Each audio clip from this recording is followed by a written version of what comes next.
ziyadatul khair, an-nama wa ziyadah, tambah-tambahnya kebaikan, itu namanya barakah. Setiap saat kita minta ke Allah, ya Allah berikan keberkahan, ya Allah berikan keberkahan. Orang yang melaksanakan iman dan sesungguhnya beramal saleh dengan benar, maka Allah akan memberikan kepadanya kehidupan yang baik, hayatan thayyibah, kehidupan yang berkah. Umurnya berkah, rezekinya berkah, pekerjaannya berkah, aktivitasnya berkah, semuanya serba.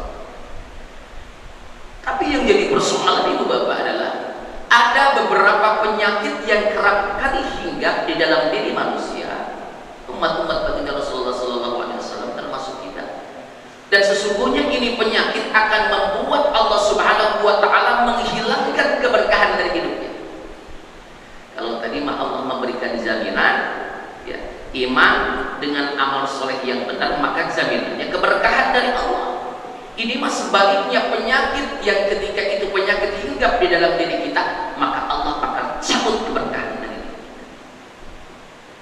Penyakit apa saja yang dimaksud? Pertama, ketika kita meyakini ada satu kekuatan yang luar biasa dahsyat daripada kekuatannya Allah. Baik-baik dulu. Ketika kita meyakini ada satu kekuatan yang luar biasa dahsyat daripada kekuatan dan kemahabesarnya Allah.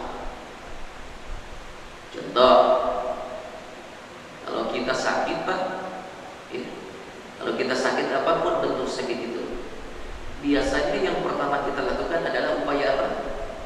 Berobat, betul ya? Ke dokter, kemana-mana, macam-macam. Berobat, mencari kesembuhan bukan satu perkara yang keliru. Allah memerintahkan kepada kita untuk berobat, untuk mencari kesembuhan. Tapi yang pertama harus kita lakukan adalah kita mengadu dulu kepada Allah Subhanahu wa Ta'ala. Doa mengadu ke Allah, karena Allah yang datangin penyakit kepada kita, dan Allah pun yang akan menyembuhkannya. Ngadu dulu ke Allah, doa dulu. Selebihnya selepas itu kita berikhtiar, berobat, mencari kesembuhan. Dan selepas itu kita faliyatawakkal Allah, berpasrah kepada Allah.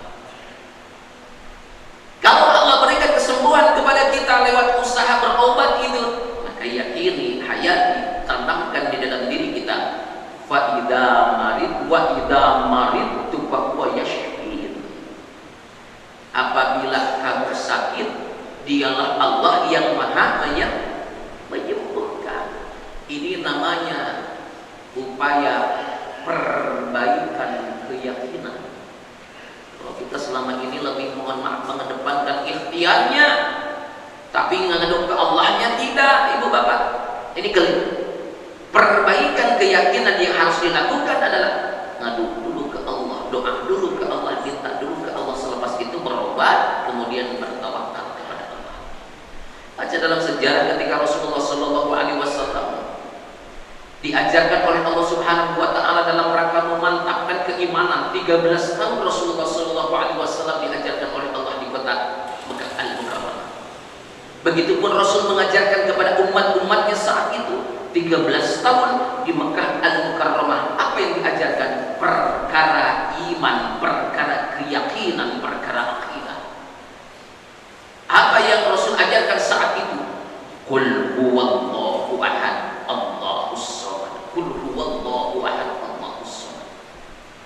Katakanlah Allah dan yang Maha Esa. Allahus samad, Allah sebaik-baiknya tempat kita bergantung. Sakit bergantung ke Allah, kesulitan masalah bergantung kepada Allah. Ini pertama. Hati-hati ketika meyakini satu kekuatan yang lebih dahsyat daripada kekuatan kemahabesaran Allah. Dua, Bapak Ibu, penyakit yang bisa menghilangkan keberkahan daripada hidup kita adalah ketika kita terjebak dalam perilaku fahsya wal munkar, perbuatan keji, perbuatan buruk, dosa, maksiat apapun bentuknya, bisa bikin keberkahan hidup kita diangkat, dihilangkan oleh Allah Subhanahu wa Ta'ala. Maka kata kuncinya biar kita tidak terjebak kepada fahsya'i wal munkar, yaitu jaga dan pelihara sholat fardu 5 waktu kita. Tujuan sholat adalah inna sholata tanha anil fahsya'i wal munkar. Semakin sering seseorang sholat, sholatnya terjaga, terpelihara sholatnya fi awali waktin, di awal waktu, dilaksanakan fi jama'atin, berjamaah model kayak ini. Ia sadar bukan sekadar sesuatu yang harus dia jaga sebelum ia sholat, saat ia sholat, tapi ada hal yang lebih penting adalah bagaimana ia mewujudkan nilai-nilai ketaatan di dalam sholat. Di dalam sholat Allahu Akbar, Allah Maha Besar, selain Allah kecilkan. Di dalam sholat kita baca inna sholati wa nusuki wa mahyaya wa mamati lillahi rabbil alamin. Hidupku, matiku, ibadahku milik Allah Rabbul Alamin. Kita punya keluarga, anak, istri, harta, kekayaan, pangkat dan jabatan kita, semua sekedar titipan dari Allah. Yuk, perbaiki sholat kita. Inna sholata tanha anil fahsya'i. Gak mungkin Pak kalau sholat kita terjaga. Gak mungkin ibu-ibu kalau kita sholat kita terpelihara. Gak mungkin lisan kita kotor.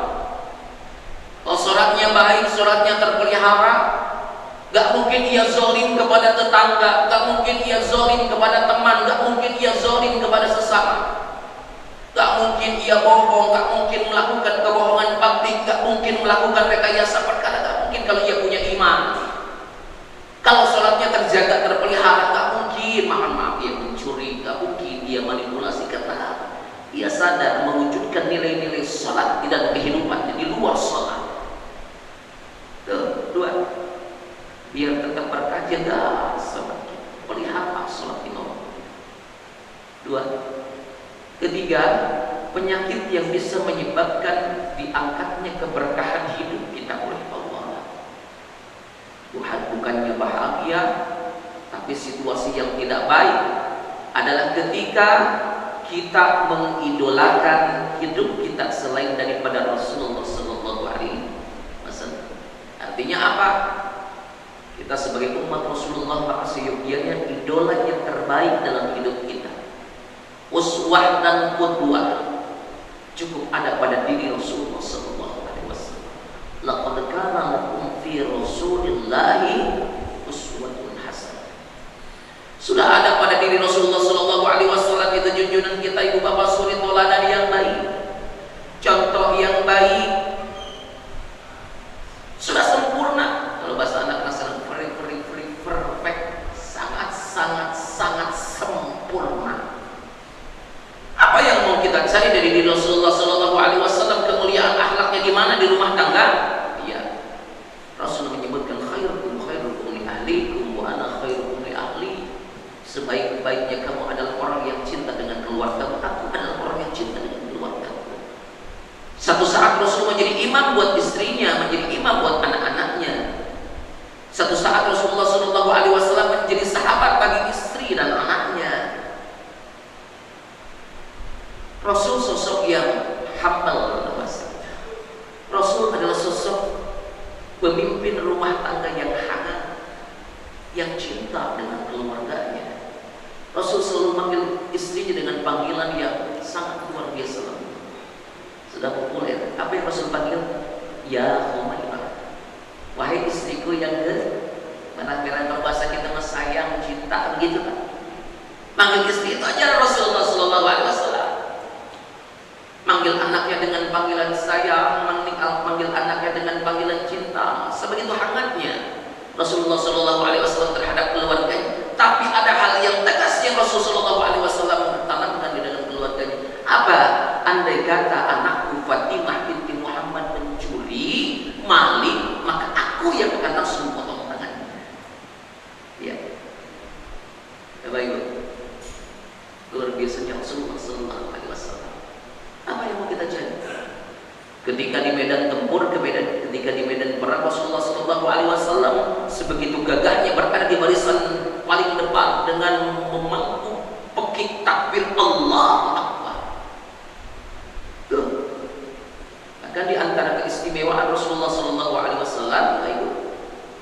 mukjizat yang Allah berikan kepada baginda Rasul tidak kepada nabi-nabi sebelum umat baginda Rasulullah SAW adalah Allah hadirkan rasa takut, rasa gentar di dalam diri musuh-musuh baginda Rasulullah SAW yang jaraknya adalah 1 bulan perjalanan. Jadi musuh-musuh Rasulullah dari kalangan kaum Yahudi, ya saat itu kaum kafirin, kaum musyrikin, jangankan mereka berhadapan langsung dengan Rasulullah SAW, mendengar nama Rasulullah SAW disebutkan Muhammad bin Abdullah, mereka sudah gemetar. Mukjizat yang Allah berikan kepada Nabi Rasul. Jadi Rasul sebagai idola. Akhir zaman terkadang, mohon maaf, ngakunya Islam, ngakunya umat baginda Rasulullah SAW, ketika ia melangsungkan pernikahan, acara pernikahannya tidak seiring sejalan dengan apa yang diajarkan oleh Rasulullah SAW. Aku umat baginda Rasulullah SAW, tapi akhlak budi pekerti, tabiat adabnya tidak mencerminkan akhlaknya umat baginda Rasulullah SAW. Gak pernah hormat sama yang tua, gak pernah cinta sama yang muda. Padahal Rasulullah SAW sebegitu istimewa mengajarkan kepada kita tentang kemuliaan akhlak. Berjumpa dengan teman, berjumpa dengan tetangga, berjumpa dengan sahabat diajarkan oleh Rasulullah sedekahnya. Wajhun malih namanya, muka yang ceria namanya, senyum sederhana namanya. Sudah luar biasa. Rasul mengajarkan kepada kita tentang bagaimana cara berpakaian yang baik. Dan kalau beberapa waktu yang lalu jagat media sosial dihebohkan dengan ada yang namanya gelaran anak-anak muda, mohon maaf apa namanya, cinta yang apa tuh kan, macam-macam. Di lain pihak mereka seolah-olah berdalih mereka bebas berekspresi, menampakkan hasil-hasil karya mereka, tapi ada keprihatinannya. Keprihatinannya apa? Ketika laki-laki berpakaian layaknya seperti perempuan, berpakaian seperti halnya layaknya laki-laki. Laki-laki beranting, laki-laki bertini, berjalan dengan lemah gemulai. Alhamdulillah, subhanallah. Satu perkara yang tidak mencerminkan karakteristik umat baginda Rasulullah SAW, tidak mengidolakan Rasulullah SAW. Maka solusinya adalah hidupkan sunnah. Hidupkan sunnah-sunnah Rasulullah SAW di dalam kehidupan kita. Di rumah tangga, di tempat kerja, di mana masyarakat sudah sempurna ada sunnah-sunnahnya kan? Sudah sangat sempurna ajaran Rasulullah itu, dari mulai terjaga dari tempat tidur kita sampai kita tidur ada aturannya, ada aturan mainnya, ada sunnah-sunnahnya yang diajarkan Rasulullah SAW. Hidupkan sunnah-sunnah itu dalam kehidupan kita. Apalagi hal yang membuat Allah Subhanahu wa Ta'ala angkat keberkahan dari hidup kita. Salah satunya adalah ketika kita tidak mengetahui ilmu-ilmu agama, tidak punya ilmu agama. Yang pantas Rasul katakan al-ilmu nurun, ilmu itu jadi cahaya. Biar kita bahagia, hidup kita barokah, maka kata kuncinya adalah cari tahu tentang ilmu agama. Solusinya apa? Hadir di majelis ilmu. Solusinya apa? Hadir di pengajian, hadir di tempat di mana-mana kita diajarkan bagaimana cara agar kita ta'alluq ilallah, hati kita nyantel terpaut kepada Allah. Datangi para ulama-ulama saleh yang lewat mereka diajarkan kita tentang ilmu-ilmu akhirat. Sebab ada kekhawatiran dari Rasulullah SAW itu Bapak. Apa Rasul katakan? Sayati ala ummati zamanun yafirruna minal ulama'i wal fuqaha. Khawatir Rasulullah, aku takut khawatir satu saat akan datang satu zaman di mana umatku akan jauh daripada para ulama dan ahli-ahli fikih, ahli-ahli ibadah.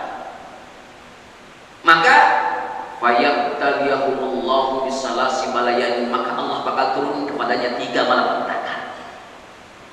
3 bencana diturunin sama Allah. Apa? Asbab kita jauh dari ulama, jauh daripada ahli ilmu, nggak mau belajar ilmu. Yang pertama, turfa'ul barakah min kasbihim, Allah bakal angkat keberkahan dari hidupnya. Tuh, diangkat keberkahan hidup kita sama Allah, hilang tuh Pak. Ya.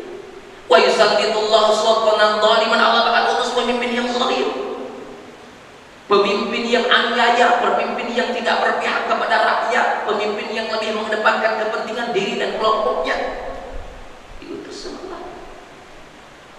Dan yang ketiga yang paling bahaya, paling fatal adalah orang yang jauh dari ulama, nggak mau belajar ilmu, nggak mau mencari ilmu dari para ulama. Yakhruju minad dunya bi ghairi iman, ia keluar dari dunia, ia mati tanpa membawa iman. Bahaya hadirin, naudzubillah summa naudzubillah. Cari ilmu terus ya Pak. Cari ilmu terus, belajar ilmu agama.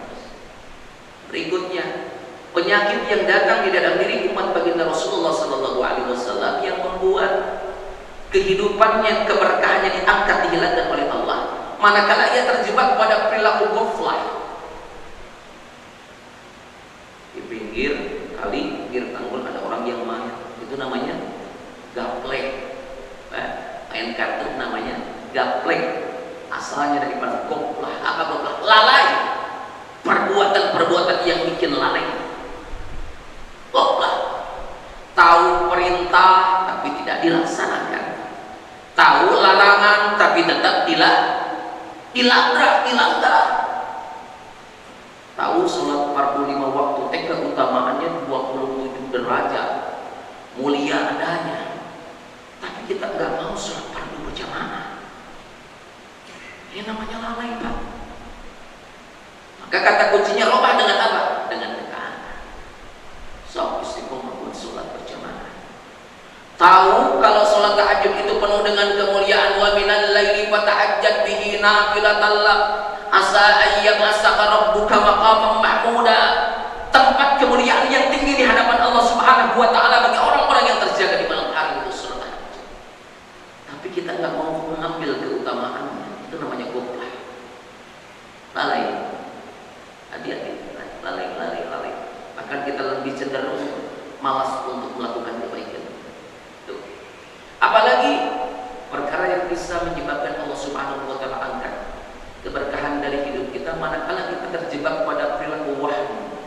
Apa wahmi itu? Wahmi itu adalah cinta dunia, takut mati. Kita bukan berarti jadi orang-orang yang berani mati, Pak. Tapi kita menjadi orang-orang yang sadar kalau kematian itu bakal datang kepada kita. Karena kita sadar kalau kematian itu bakal datang kepada kita di dunia hanya sementara, maka kita akan melakukan prepare. Apa itu prepare? Persiapan. Persiapannya dengan apa? Dengan takwa, dengan iman dan amal saleh.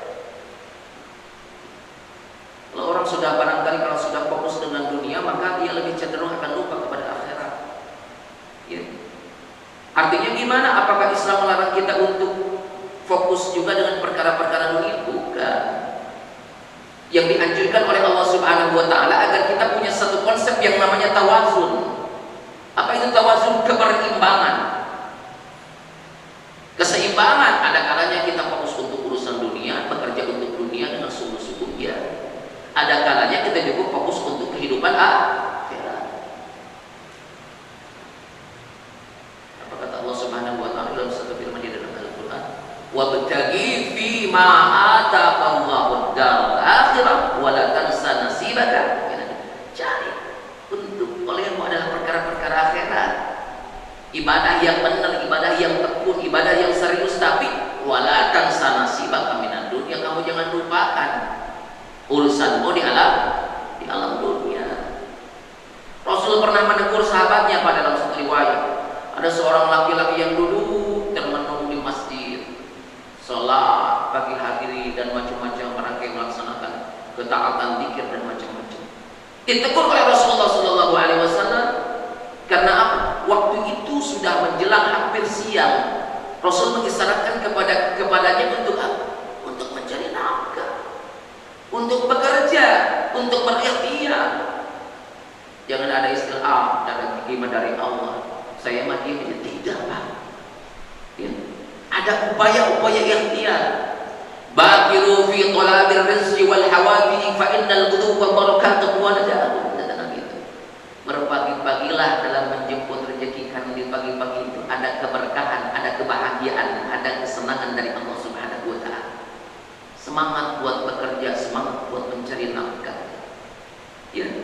Jangan Jangan sampai jadi orang-orang yang cinta dunia kemudian takut akan kematian. Kematian sesuatu yang pasti, Pak.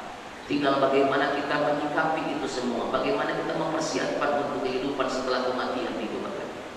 Terakhir, di antara hal yang menyebabkan diangkatnya keberkahan hidup seseorang oleh Allah Subhanahu wa taala, manakala dia lebih sering menyebut-nyebut nikmat yang diberikan oleh manusia ketimbang menyebut-nyebut nikmat yang diberikan oleh Allah.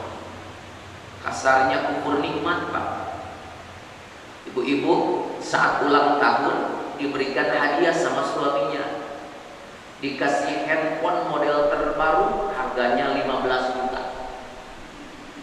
Senang gak kira-kira, Bu? Senang banget. Senangnya bukan senang, pakai banget. Senang banget dikasih hadiah sama suaminya saat ulang tahun. Aduh, ya Allah ya Rabbi, cerita-cerita kepada teman-temannya di tukang sayur, kepada teman-temannya di pengajian, di mana pengajian cerita, saya dikasih hadiah sama suami saya handphone paling terbaru mahal 15. Disebut-sebut terus, disebut-sebut tak pernah henti. Tapi kata para ulama, apa artinya sebuah handphone kalau ibu nggak punya kuping? Kuping ibu budak, nggak bisa dengar, kira-kira gimana? Ada manfaatnya tidak itu handphone? Halo, halo. Padahal udah ada suaranya, tapi karena muridnya budak, gak pernah bersyukur sama yang ngasih itu telinga. Siapa dia? Allah Subhanahu wa ta'ala. Ibu cerita-cerita sama tetangganya, saya dibeli TV baru sama suami. TV-nya yang paling gede, 70 in, dipasang di tengah rumah, eces banget kalau saya nonton. Disebut-sebut tunggu sama teman-teman di pengajian, di teman-teman arisan. Apalah artinya kita membangga-banggakan pemberian suami TV kalau kita mata kita lagi sakit, terganggu, kurang nikmat nonton. Sering-sering menyebut nikmat daripada manusia, tapi ia lupa menyebut-nyebut kenikmatan dari Allah Subhanahu wa ta'ala. Makanya Rasul nyontohin kepada kita dari mulai terjaga dari tempat tidur kita sampai kita kembali ke pembaringan kita. Maka Rasul katakan, isi perjalanan hidupku dengan kesyukuran kepada Allah. Sesederhana-hananya syukur adalah dengan mengucap kalimat Alhamdulillah, walhamdu, summal hamdu. Mudah-mudahan Bapak Ibu saya kita semua termasuk orang-orang yang dibahagiakan oleh Allah, amin, senantiasa diliputi keberkahan hidup oleh Allah. Allah jadikan hidup kita hidup yang maslahat. Allah jadikan keluarga kita sakinah, mawaddah, warahmah. Allah berikan limpahan rezeki yang barokah. Allah jadikan putra-putri kita soleh dan solihah. Allah jadikan penghujung kehidupan kita mulia, husnul. Amin ya rabbal alamin. Wallahu a'lam bissawab. Al-Fatihah.